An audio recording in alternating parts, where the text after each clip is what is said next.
Everyone thought it would be just another royal event. A soft summer wind moved gently over the pretty gardens of Kensington Palace as reporters, guests, and cameras showed up for what was supposed to be a normal charity speech by the Prince and Princess of Wales. Journalists got ready to hear the usual nice speeches, maybe see Princess Charlotte give a sweet smile, Prince George wave a little, and then get some perfect photos for the news. But what actually happened in front of the cameras was totally unexpected. Prince William, tall and serious, stepped forward. He had no speech cards or teleprompters, only a strong look in his eyes. Princess Catherine stood beside him, graceful and calm, with her hand gently on Charlotte's back. Prince George stood next to them, watching his dad with wise eyes that seemed older than his age. And then, in front of the country and the world, Prince William said something that broke years of royal traditions and changed everything. "Today," he said, "we begin a new chapter, respecting our past, but looking boldly to the future."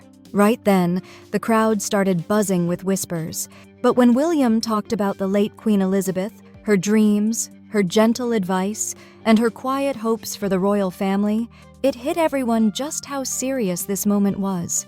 Then, he dropped the real news that shook the royal world. "Starting now, my family will take on a bigger public role, as the Queen had always wanted. My daughter, Princess Charlotte, will start her duties as a representative of the crown." The audience gasped. Reporters grabbed their phones. Palace staff behind the scenes looked nervous.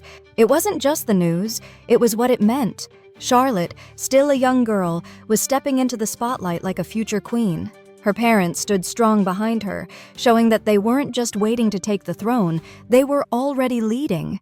But there was more.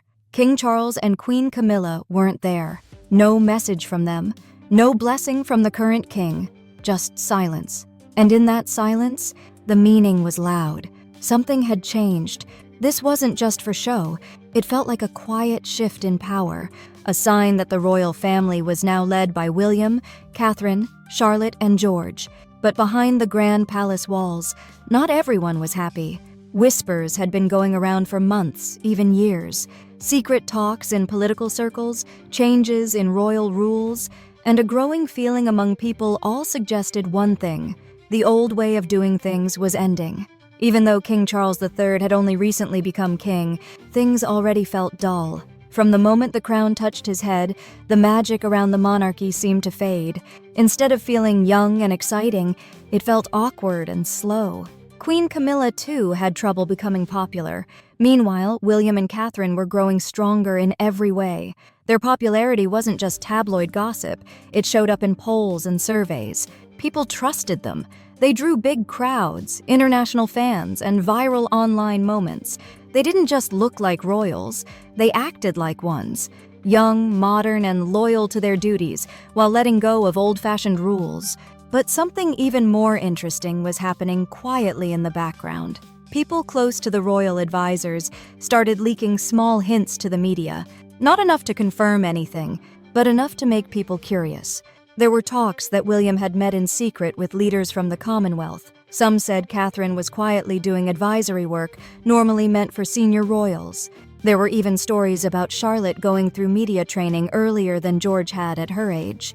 Some people thought it was just made-up gossip, but inside the palace, it was being watched very closely, especially by Camilla, who had spent years fighting for her spot next to the king and in the middle of royal power. Then came the mystery letter. Before she died, Queen Elizabeth was said to have written some private letters. These were kept secret until after her passing. One was sent to King Charles, one to William, and one was rumored to be for Catherine. Nobody knows exactly what they said. But not long after the Queen's death, William and Catherine started acting differently. They looked more sure of themselves, more strategic, and less obedient to Charles and Camilla. At one point, William even skipped an important meeting hosted by Charles and instead visited a children's cancer hospital in Manchester. That visit got more media attention than the King's event in London that same day. It wasn't a loud rebellion, but it was clearly on purpose. Tension grew about the line of succession. While George was still the heir after William, people started talking more about Princess Charlotte. Some said she had the charm and poise of her mom and her late grandmother, Princess Diana. Some even wondered if the line of succession might change to give her more power, but nothing was confirmed. It was all rumors and quiet whispers, until now. William's announcement made it real. The palace no longer felt like it had just one clear leader.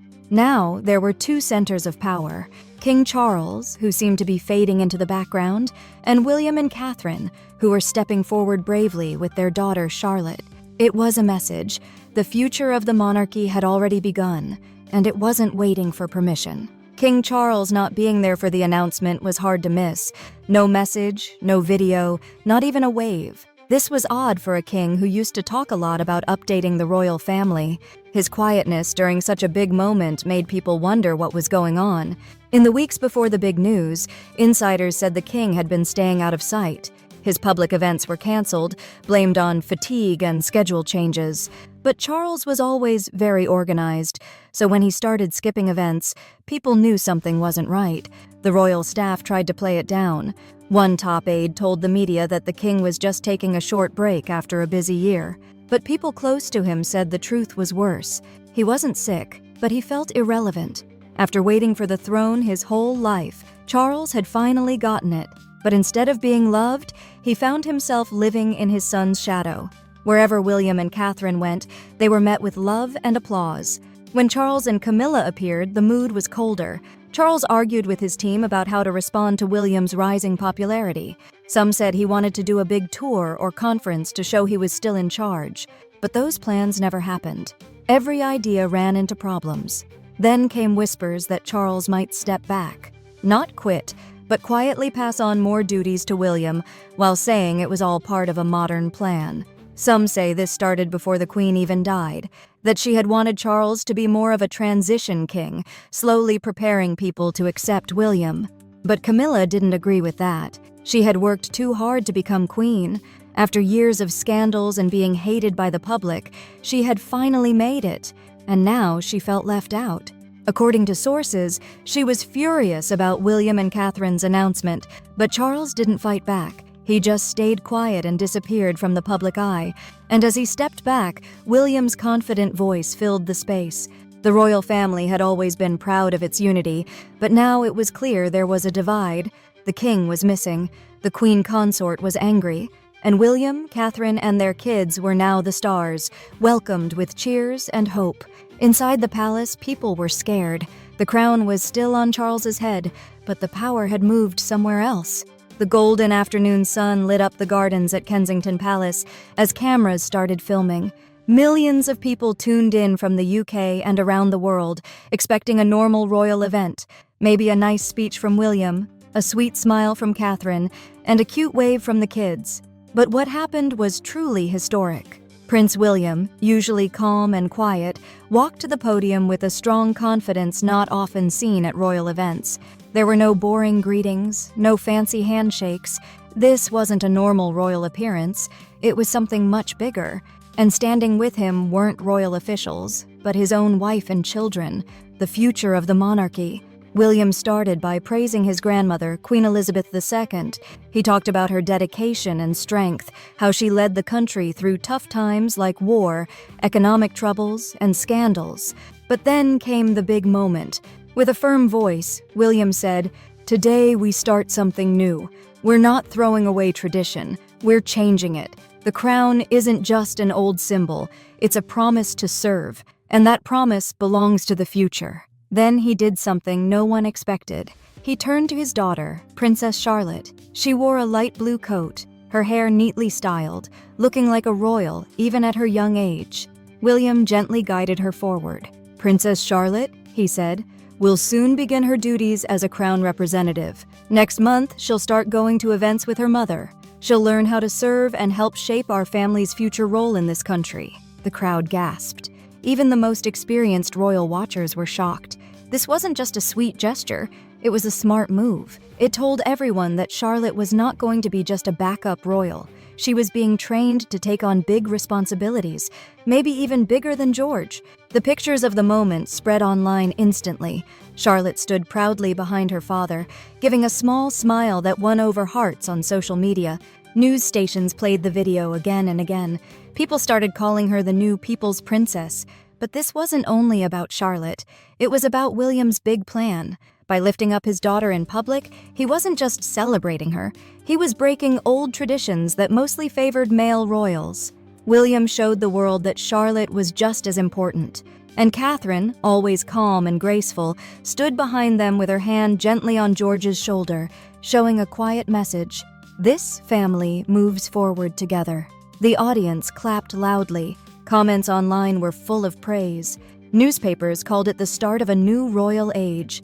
But behind all the love and camera flashes, some people in the palace were not happy. Because while the world cheered for Charlotte, one person was seeing something else, and she was angry. Camilla. Inside the palace, while the public cheered for William's family, everything was falling apart. There was chaos in the halls of royal history, with Queen Camilla and Princess Anne at the center. These two women had spent decades building their roles in the royal family, and now they felt it slipping away. Camilla's anger boiled over the moment Charlotte's name came up in William's speech. According to palace insiders, she was furious. She believed the announcement was meant to take attention away from her and King Charles. "What right does she have?" Camilla reportedly shouted, talking about Charlotte. "She's just a child. This is crazy." But it wasn't just about Charlotte. It was about what the moment meant, the start of a new royal era, one that didn't include Camilla. Camilla had spent years climbing from being hated to becoming queen. She had dealt with angry newspapers, cruel gossip, and always felt the ghost of Princess Diana haunting her. She thought she had finally earned her place. But with one speech, William and Catherine had rewritten the story. Camilla quickly called for a meeting with top palace advisors. Some say she even argued with Charles, demanding he release a statement to restore order and confirm the royal hierarchy. But Charles, tired and overwhelmed, refused. "Let it play out," he reportedly said. "It's already begun." Camilla was left alone. Well, not entirely. Princess Anne, the no-nonsense traditionalist who usually stood quietly beside her brother Charles, also felt uneasy. Anne respected Catherine's work, but she didn't like how William had handled things. "She should have stayed in the shadows," Anne supposedly said about Charlotte. "There's a reason things have an order." Camilla and Anne, who were never close, found themselves united, not by friendship, but by their shared worry. They tried to get support from senior palace staff, warning that William's announcement could hurt the royal family's image, but it was too late. Many of the staff had already shifted their loyalty. Younger aides admired Charlotte's confidence. Foreign ambassadors reached out to Kensington Palace instead of Clarence House.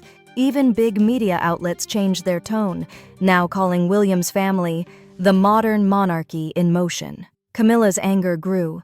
One palace insider said she paced the halls late at night, slamming doors and making demands that were ignored. Anne, calmer, went to her country home, choosing to avoid the drama. But no distance could fix what had happened. The public had chosen their royal family. And it wasn't Charles and Camilla. It was William, Catherine, Charlotte, and George. The younger royals had taken control of the story, not with drama or lies, but with something even more powerful, real love from the people. And no amount of palace politics could change that. While the media kept talking about Charlotte's new role and William's big announcement, most people didn't notice the calm and clever person behind it all, Catherine, the Princess of Wales. She had quietly become the real planner of the monarchy's future. In public, Catherine always looked peaceful and warm, smiling, elegant, and kind. But behind that calm smile was a woman who had spent years learning the ins and outs of the palace. She knew how the system worked and was ready to play the long game. And now her plan was clear and working perfectly. Charlotte's big moment, William's speech, and even the perfect photo of the family, it all had Catherine's touch. She had watched the royal family go through many hard times, scandals, betrayals, and big changes between generations. While others held on to old rules and titles, Catherine focused on connecting with the public, the press, and the future. While Camilla fought for people to just accept her, Catherine earned real love. Love you can't fake. Every visit to a children's hospital, every sweet laugh with a shy student, and every moment caught on camera with her kids, it was all real. And that honesty had become her strongest power. According to people close to the palace, Catherine was the one managing the situation after the announcement. Camilla got mad, but Catherine stayed quiet.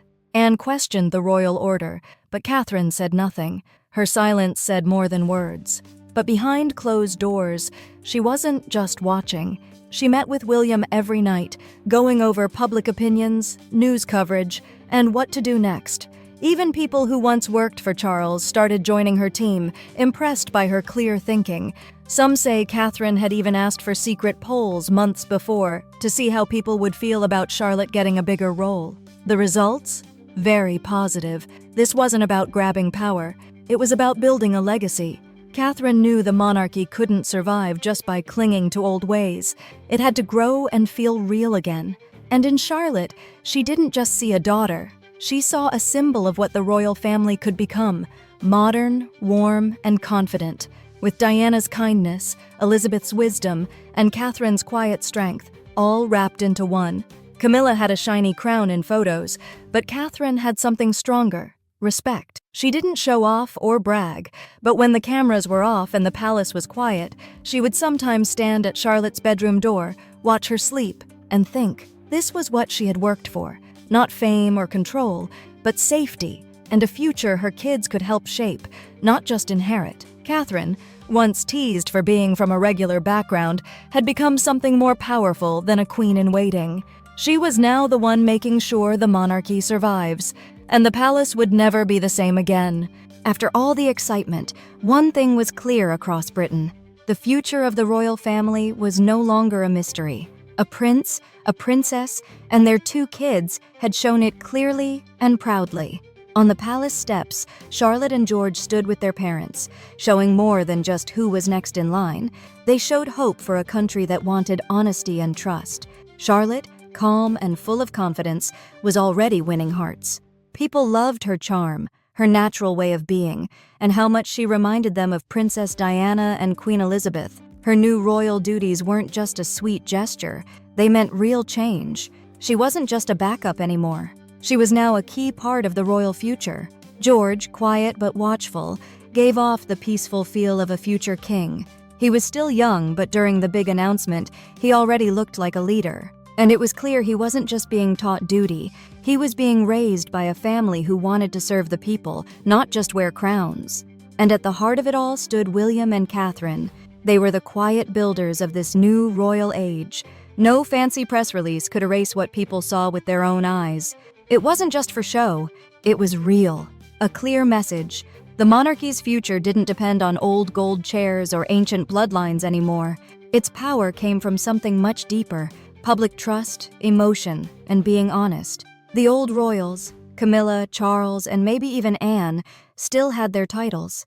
But the real power had moved. A new generation had quietly taken over, not just in the royal family, but in people's hearts around the world. And as Charlotte and George step into their roles, one thing is sure: the crown didn't just survive, it changed, shaped by the ones meant to carry it forward.